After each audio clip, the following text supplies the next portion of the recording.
దేనికి? ఇదే ఆకలి తగ్గడానికి, బుజ్జోడికి అన్నం. ఇంకా ఎక్కువ వేసుకుంటే విరోచనాలు అవుతాయి. నాకు పెట్టే. ఇదిగో,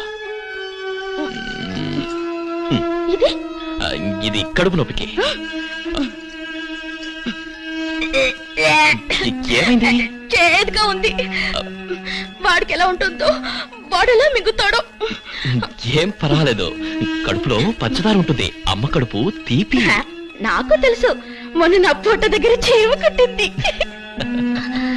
బంగారం, వాడు కడుపులో ఉన్నాడు కదా, వాడి గాలి ఆడక చెమటలు పడుతున్నాయేమో. ఓపెన్ చేస్తే ఏంటది? ఎంత కష్టమైనా సరే ఫ్యాను విసనగర్రో మింగేస్తే వాడికి గాలి ఆడక ఎలా ఏడుస్తున్నాడో చూడు. మందులని మింగేశాను కదరా, ఊరుకోరా.